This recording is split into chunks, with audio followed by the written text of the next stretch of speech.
Combien d'entre vous possèdent plus qu'une Bible? Levez la main.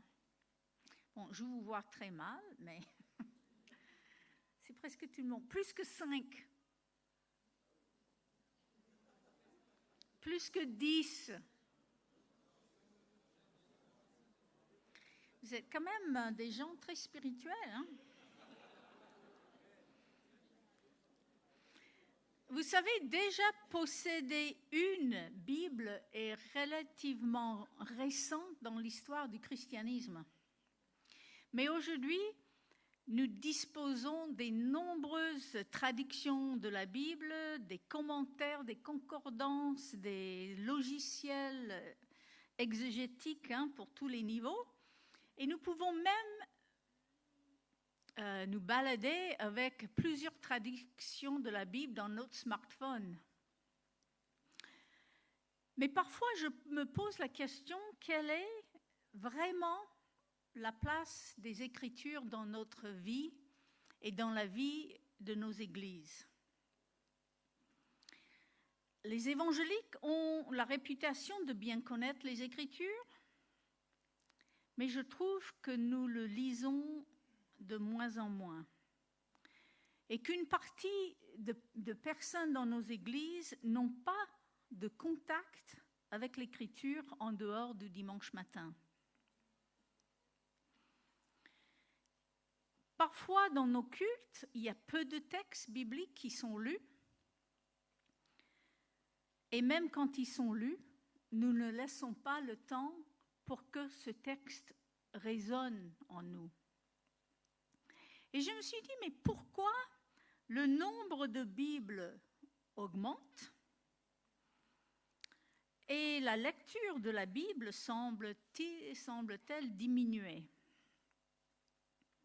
Et je pense qu'une des raisons, c'est qu'aujourd'hui, face à la croissance phénoménale d'informations et la vitesse de communication, nous subissons un véritable, je dirais, bombardement d'informations, de livres, d'Internet, de SMS, de journaux, de mails. Il y a une telle augmentation de paroles et d'informations que nous n'avons pas le temps de tout lire. Et même si on pouvait lire tout, nous n'avons pas la capacité de tout assimiler. Et alors, quand nous lisons un texte sur Internet ou un journal quelconque, pas le texte biblique, mais je pense que vous êtes comme moi, quand on lit un texte, nous lisons le plus rapidement possible et souvent en diagonale. Donc, nous le parcourons, le texte, à la recherche de l'information. L'information qui va nous aider à vivre dans notre monde. Donc, l'idée, c'est d'emmagasiner le plus d'informations dans le minimum du temps. Alors, le texte devient un objet à maîtriser, à manipuler, à utiliser à nos fins. Et nous sommes dans une mentalité aujourd'hui d'information et de fonctionnalité. Nous voulons prendre ce qui nous sert immédiatement. Et j'ai l'impression que Internet a changé ou induit un changement dans notre manière de lire et de traiter de l'information. Parce que sur le web, nous sommes constamment face à une quantité de données, une multitude de liens, et avec chaque clic, il y a tout un autre monde d'informations qui s'ouvre devant nous. Et souvent, nous allons de lien en lien avec un seul clic.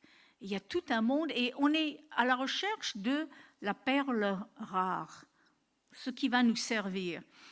Et l'Internet nous donne l'impression que le but de la lecture, c'est l'accumulation d'informations, de connaissances. C'est la découverte de la dernière nouveauté. Et malheureusement, quand nous transposons, ou si nous transposons cette manière de lire au texte biblique, qu'est-ce qu'on fait? Nous feuilletons les passages à la recherche d'un éclaircissement, quelque chose que nous ne connaissons pas avant. Et nous arrivons à ce que j'ai entendu l'autre jour par une chrétienne qui m'a dit « Ah, moi, je ne lis plus ma Bible. Je la connais. Il n'y a rien de nouveau pour moi. » Et ça m'a pris un peu de temps pour essayer de déchiffrer ce qu'elle est en train de me dire, parce que je dis, j'ai passé toute ma vie dans la Bible, à enseigner surtout ces dernières années. Moi, j'aurais jamais dit ça. Moi, je découvre toujours, mais même. Et je me suis dit, mais c'est comme si elle disait, j'ai pas besoin de lire le bouquin parce que je connais la fin de l'histoire. Et j'ai l'impression de lire les textes bibliques comme un quelconque texte sur Internet, c'est confondre connaissance et transformation de vie. C'est confondre connaissance et relation avec Dieu. Relation qui est nourrie par une lecture méditée et priée. Et je me pose la question, comment sortir de cette mentalité aujourd'hui d'information et de fonctionnalité? C'est je dirais une mentalité qui est accentuée aujourd'hui, surtout dans notre ère numérique. Bon, il existe plusieurs méthodes ou pratiques de lecture de la Bible. On a lire la Bible dans un an, il y a suivre par exemple les textes de la Ligue dans 6 ans. Il y a une autre méthode aujourd'hui qui est vraiment, je trouve, un peu à la mode, que moi j'appelle la méthode déculpabilisante. C'est une méthode qui consiste à ouvrir la Bible par hasard, lire quelques versets et Dieu, il a 3 à 5 minutes de nous faire du bien. Et après, on peut dire, ouf, j'ai fait mon devoir. J'ai fait le minimum syndical chrétien. Et si on est un peu superstitieux sur les bords, je dirais, on veut croire que notre devoir étant accompli, Dieu va veiller que notre journée se passe sans problème, parce qu'on a fait notre devoir. Je trouve que c'est une méthode un peu pathologique. Mais ce soir, j'aimerais proposer une pratique de lecture qui s'appelle une lecture priée. Ou parfois on l'appelle par son nom en latin, la Lectio Divina. Cette lecture, me semble-t-il, a sa place aujourd'hui, surtout avec des changements que Internet a induits. Donc, je vais décrire les étapes de cette Lectio Divina. Les étapes ne sont pas cloisonnées, ce n'est pas bien fermé, mais ça va quand même dans une dynamique. Et pour le faire, je vais utiliser l'image du repas.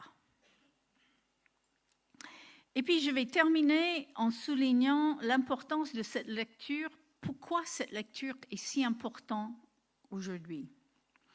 Dimanche après-midi, je vais souligner surtout l'importance de la communauté chrétienne dans la méditation biblique. Mais là, on reste dans quelque chose une lecture personnelle. Donc voilà cette méthode. Le temps de la préparation, on se met à table. Et là, on a surtout parlé de cela cet après-midi, donc je ne vais pas trop revenir dessus. C'est simplement encore, il y a une phrase qui m'aide beaucoup à prendre ce temps, juste quelques instants de préparation. C'est encore une phrase de Thérèse d'Avila qui a écrit et elle le fait dans un contexte de prière, hein, mais elle dit, demandez-vous à qui vous allez parler et qui vous êtes. Et moi, ça m'aide, je l'ai mis dans une petite phrase, qui à qui. Et chaque fois que je commence un temps de lecture, de méditation, de prière, je prends juste un peu de temps pour poser cette question, qui à qui? Est-ce que je suis conscient avec qui je dialogue? Est-ce que je suis conscient qui est ce Dieu devant lequel je me tiens? Et puis ensuite, cet aspect de qui je suis, qui nous sommes, un enfant aimé par le Père. Quand Jésus a appris à ses disciples à prier, c'est notre Père. Nous sommes des enfants de Dieu. Donc cette question qui à qui peut nous aider un peu à entrer dans un temps d'écoute. Et je me suis rendu compte combien ça fait une différence quand je commence de me rendre compte, d'être conscient devant qui je suis. Parce que parfois, on prend la Bible, on commence la prière sans vraiment Dieu en tête. Après, il y a un temps de lecture. Et là, la lecture apporte la nourriture sur la table, ça apporte les plats. Et là, c'est le fondement de tout. Nous lisons le texte attentivement, lentement, plusieurs fois, en cherchant à écouter avec tout notre être. Et c'est une lecture lente, paisible, et c'est surtout une écoute, une ouverture à Christ qui est la parole, le logos de Dieu. Et la question est, que dit le texte? Quel est le sens du texte? Nous laissons parler le texte et nous pouvons observer les détails, nous lisons avec notre intelligence, hein, on ne met pas à part l'intelligence. On peut regarder les passages parallèles, etc. Il faut le mettre dans son contexte, etc. Mais on n'arrête pas avec un simple temps de lecture. Il y a après un temps de méditation. Et là, on mâche la nourriture. Le texte, ou au moins une partie du texte que nous avons lu est mastiqué, mâchonné, et nous méditons plus particulièrement une phrase, une idée, quelques phrases qui nous interpellent, qui résonnent en nous. Et la question est, qu'est-ce que le texte me dit? Je suis attentive à ce que Dieu me dit aujourd'hui, maintenant, dans ce texte. Je m'approprie le texte, le sens. Et donc nous méditons les paroles de manière, je dirais, d'accueillir la profondeur du texte. Le but n'est pas une simple compréhension des mots, des phrases, mais c'est une intériorisation et une profondeur de la parole. La parole devient actuelle. J'aimerais juste donner un petit exemple personnel. Un jour, dans ma lecture biblique, je lisais l'évangile de Jean et j'étais dans le chapitre 3. Et j'arrive au verset 16. Qu'est-ce que je fais? Je saute le verset. Et je continue ma lecture. Et encore, une petite voix intérieure me dit « Stop ». Je dis « Mais Seigneur, je connais ce verset. Hein? Dieu a tant aimé le monde qu'il a donné son Fils unique afin que quiconque soit... Stop ». Ben oui, Seigneur, mais je peux même citer dans plusieurs langues. Dieu a tant aimé le monde qu'il a... Stop. Dieu a tant aimé le monde. Et j'ai pris du temps à simplement méditer cette phrase. Bien sûr, je connais le sens des mots, mais est-ce que je saisis au fond de moi combien Dieu aime ce monde? Est-ce que je suis pénétrée par la largeur, la longueur, la hauteur et la profondeur de son amour pour ce monde? C'est plus qu'une compréhension intellectuelle, des mots. Avec la méditation, il y a une pénétration en profondeur. Il y a une intériorisation de la parole divine. Mais il faut noter que cette méditation, il y a un fondement qui est la lecture. Cette étape de méditation se construit sur le sens du texte. Et puis, il y a un temps de prière. Et là, on goûte la nourriture. Et là, nous répondons d'une manière appropriée à la parole que Dieu nous a adressée. Nous répondons à ce que le texte a suscité en nous. Cette parole qui a résonné en nous va retourner à Dieu sous forme de prière, comme un cercle. C'est un dialogue. Donc la prière s'enracine dans l'écriture. C'est pour ça qu'on l'appelle une lecture priée. La prière s'enracine dans l'écriture. Et si vous regardez un peu dans le Nouveau Testament, combien de fois les prières dans le Nouveau Testament est remplie de phrases de l'Ancien Testament. On peut penser à le cantique de Marie, de Zacharie, de Siméon, les paroles de Jésus sur la croix. Les prières étaient pleines de ces mots de l'Écriture. Et ça peut être la prière, l'intercession, ça peut être la louange, ça peut être supplication, confession de péché, ça dépend quelle parole a résonné en nous. Donc on lit la prière et l'écriture. Et pour moi, c'est essentiel de lier les deux si nous voulons une lecture relationnelle, un dialogue. C'est Daniel Bourguet qui a dit, dans la méditation, dans son livre « La méditation de la Bible », dans la méditation, Dieu parle et l'homme écoute. Dans la prière, l'homme parle et Dieu écoute. Si l'un des deux éléments manque, le dialogue devient boiteux et finit par ne pas être dialogue. La prière s'inscrit dans la logique de la méditation. Celui qui prie sans jamais méditer, sans jamais écouter Dieu, court le grand risque de tuer sa prière à petit feu, pour la réduire en fin de compte à un monologue intérieur qui tourne en rond. Certaines personnes vivent parfois leur prière comme un désespérant monologue intérieur. Cette situation vient du fait que nous n'avons pas pris la peine d'écouter Dieu et que nous le contraignons au silence. Quiconque prie a besoin de la méditation pour la bonne santé de sa prière.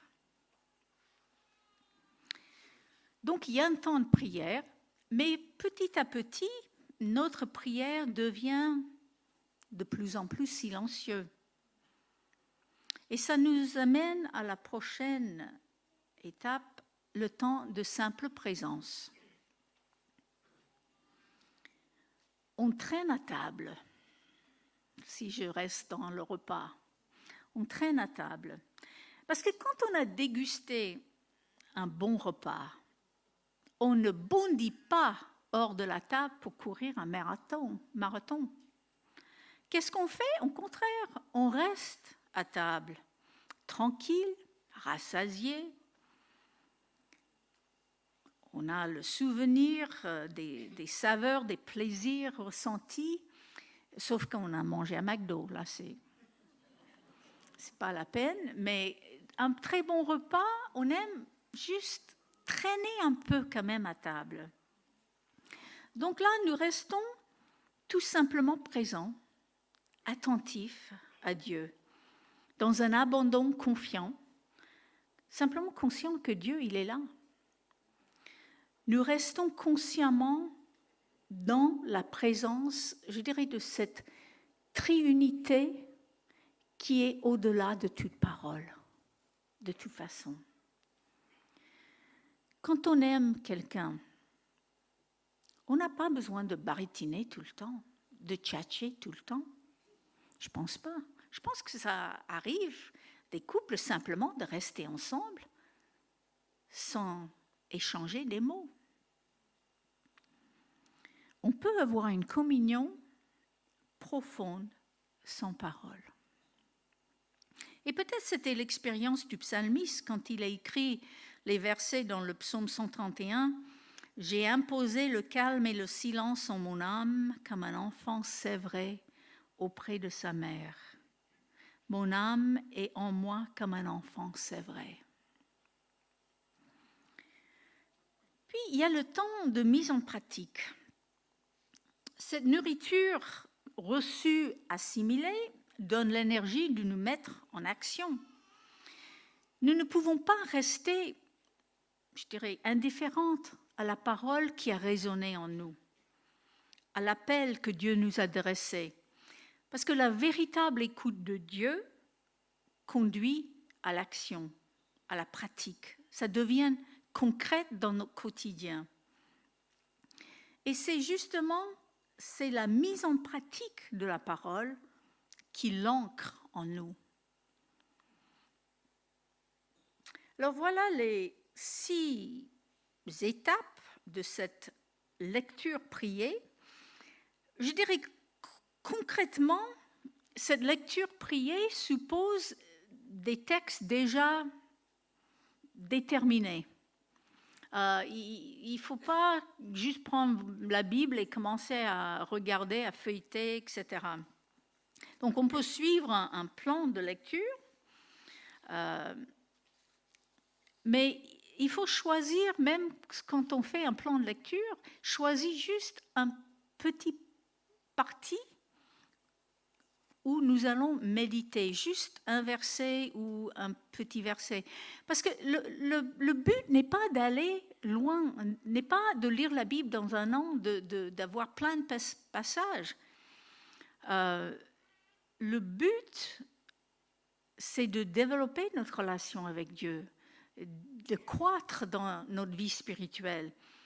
Et donc, l'idée, c'est pas d'aller très vite, l'idée, c'est d'aller en profondeur, de laisser cette parole de Dieu pénétrer en nous, nous laisser transformer par cette rencontre avec l'autre. Mais pourquoi cette pratique de lecture priée est-elle particulièrement importante aujourd'hui ? J'ai 4 raisons. Je pense d'abord que c'est une méthode très complète, parce qu'elle réunit le cœur de la spiritualité chrétienne, la lecture, la méditation de la parole et la prière. Mais elles le réunissent de manière à favoriser la relation, la profondeur et la transformation. Et puis, elle est aussi une lecture relationnelle ou formatrice. Une lecture priée n'est pas d'abord une lecture strictement informationnelle. Ce que Internet nous pousse souvent à chercher l'information. Mais moi, j'aimerais bien qu'il y ait une ligne directe de, je dirais, l'information, la connaissance. Par exemple, la connaissance ou l'information que nous avons dans une prédication ou dans une étude biblique, etc. J'aimerais bien qu'il y ait une ligne directe entre cela et une transformation de vie. Mais vous savez, je pense aussi bien que moi, que la connaissance ne mène pas nécessairement à une transformation de vie. La connaissance est nécessaire. Je connais la valeur de l'information et la connaissance. J'ai passé la plupart de ma vie à enseigner. Mais il faut être lucide et elle n'entraîne pas forcément un changement de vie. Et il suffit de simplement regarder à soi-même et regarder l'écart que nous avons entre notre connaissance et notre propre vécu. On se méprend lorsqu'on confond ce que l'on sait avec l'obéissance ou la confiance. On peut confondre le mot et la chose. On peut confondre dire le mot et le fait de vivre la chose. Et une lecture priée est surtout une lecture relationnelle, formatrice. Le texte n'est pas un objet à maîtriser, à utiliser à nos fins. Le texte est plutôt, je dirais, le sujet, si je peux le dire, le sujet qui nous forme, qui nous transforme. Elle est formatrice. Et une lecture relationnelle et formatrice voit l'Écriture comme le lieu privilégié de la rencontre avec Dieu. Le lieu privilégié où notre relation avec Dieu est nourrie. Donc le but de la lecture n'est pas de lire beaucoup pour acquérir des connaissances, mais plutôt d'écouter Dieu et de nous laisser transformer. Alors je trouve que quand on essaie de pratiquer une lecture priée, nous nageons contre-courant aujourd'hui. Il faut carrément un sacré changement de mentalité. Il faut réapprendre à lire. Il faut réapprendre à lire, pas en diagonale. Il faut réapprendre à mettre l'accent sur le développement de la relation et la transformation de vie. Et pour les étudiants dans les instituts bibliques ou des facultés de théologie et pour tous ceux qui ont un ministère ou un service dans l'Église, je trouve que cette lecture priée, d'abord, évite une sécheresse théologique et une écoute purement intellectuelle, où nous pouvons connaître beaucoup de choses sur le texte. Nous pouvons expliquer le texte en long, en large et en travers sans avoir une véritable rencontre avec Dieu. Et une lecture priée nous aide à nous rappeler que l'Écriture n'est pas les paroles sur Dieu. C'est quelqu'un en face. C'est le métropolite orthodoxe Antoine Bloom qui a dit une phrase que j'aime beaucoup. Il dit « Les pères nous mettent toujours en garde contre la tendance à confondre la rencontre de Dieu avec des pensées sur Dieu. » Mais aussi pour nous qui sommes dans un ministère, une lecture priée évite une lecture simplement utilitaire. Où, je dirais, la Bible, la prière devient fonctionnelle, utilitaire. Je pense que pour nous, il y a toujours une tentation d'utiliser la Bible comme une boîte d'outils dans laquelle nous piochons nos outils, les outils dont nous avons besoin pour notre ministère. Et quand on lit un passage, si on prêche beaucoup, on voit toujours une prédication. Et on utilise, c'est presque comme parfois le seul contact que nous avons avec l'Écriture est par rapport à notre ministère. c'est pour préparer une prédication ou une étude biblique ou une leçon de l'école dimanche. C'est le service qui devient le seul contact. Utiliser la Bible dans ce sens-là, on s'en sert. La Bible devient fonctionnelle au lieu de relationnelle. Ça me fait penser un récit dans les synoptiques. C'est celui de la femme malade depuis 12 ans. C'est en Marc 5, 25, 34, la femme malade depuis 12 ans. Ce récit est en sandwich, si je peux dire, comme bonne américaine. Elle est en sandwich entre le texte de la fille de Jairus, où Jairus demande à Jésus de venir. Il est interrompu par cette histoire, et puis après, il y a la résurrection de la fille de Jairus. Et on le trouve chez Matthieu et aussi chez Luc. Marc est le plus long. Et quand un récit est en sandwich dans un autre récit, il faut les comparer. Et je n'ai pas le temps de le faire ce soir, donc je vous laisse le temps de comparer. Mais ce qui me fait penser souvent notre manière de venir à la parole, c'est sa manière de venir à Jésus. Parce qu'elle s'approche de Jésus par derrière. Elle est la seule personne dans tous les évangiles qui viennent à Jésus par derrière. Et elle ne le regarde pas en face. Elle agit par un geste dissimulé, le toucher. Elle ne lui demande pas par les paroles, comme Jairus a demandé par la parole.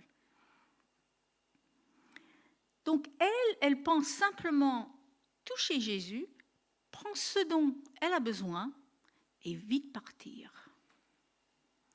Et on peut comprendre sa discrétion avec sa maladie, avec son impureté, probablement sa honte. Mais néanmoins, elle traite Jésus comme une source de puissance,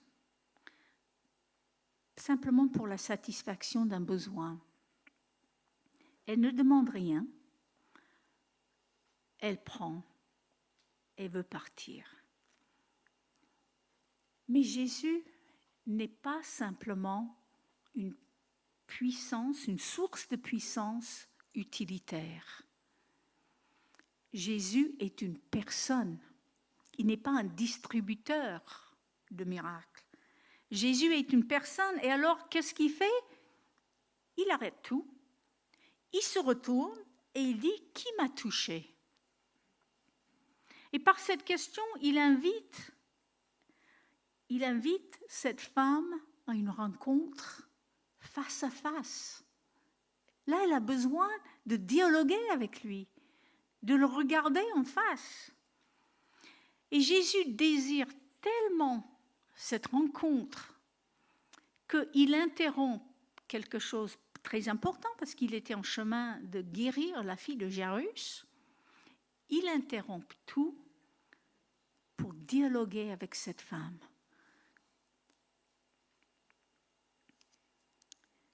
Je trouve qu'une lecture priée,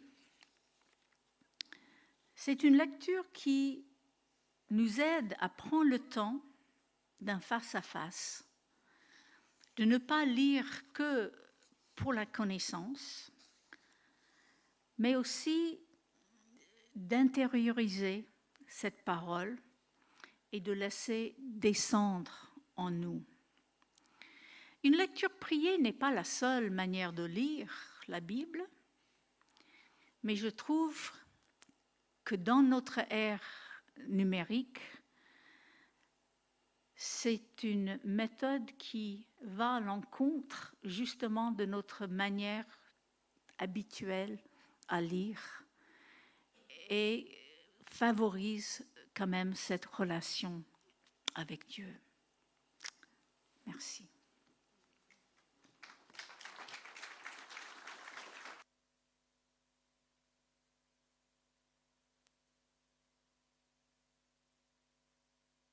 Merci Linda. Alors moi je suis menuisier, donc je suis quelqu'un de très pratique. J'ai besoin de savoir qu'est-ce que je fais avec ce que j'entends. Donc on a une méthode de lecture et de prière de la Bible très intéressante. Je me pose une question. Est-ce que tu peux nous partager comment est-ce que tu arrives à mettre en place cela dans ta journée? Est-ce que tu as des horaires? Est-ce que tu as des habitudes? Est-ce que tu as des choses? Tu peux nous donner quelques indices? Comment tu fais ça dans ta journée? Je la prends au dépourvu, hein, je suis désolé. C'est sûr qu'une lecture priée prend du temps. Donc, je ne le fais pas, par exemple, chaque jour, mais j'essaie de le faire parce que, surtout, je dirais, pour quelqu'un qui a une certaine connaissance de l'écriture, comme j'ai dit, j'allais sauter le verset Jean 3,16, hein, mais c'est beaucoup plus cet aspect d'aller en profondeur. Et c'est vrai, ça prend du temps, mais je trouve que c'est important. Donc, je mets du temps à part pour le faire. Parce que c'est là où cette relation est entretenue. Donc, voilà. Je ne sais pas quoi vraiment dire autre. D'accord. Merci. Merci à Linda. On peut l'applaudir. Je pense aux paroles de George Muller. J'imagine que les plus anciens connaissent. Hein, un homme qui a eu un impact incroyable à son époque. Dans sa biographie, il nous partage cela. Il raconte qu'en fait, ses journées sont de plus en plus chargées, qu'il court tout le temps et que son temps est tout le temps pris par ce qu'il a à faire. Et il dit que puisque ses journées sont chargées, alors il se lève plus tôt le matin pour passer du temps avec Dieu. Et puis il va jusqu'à dire que l'ennemi principal du chrétien, c'est son lit. L'ennemi principal du chrétien, c'est son lit. Je ne sais pas pour vous, mais pour moi, lire la Bible, méditer, prier, c'est un effort constant. J'ai l'impression que tout mon être ne voudrait pas que je prenne ce temps avec Dieu.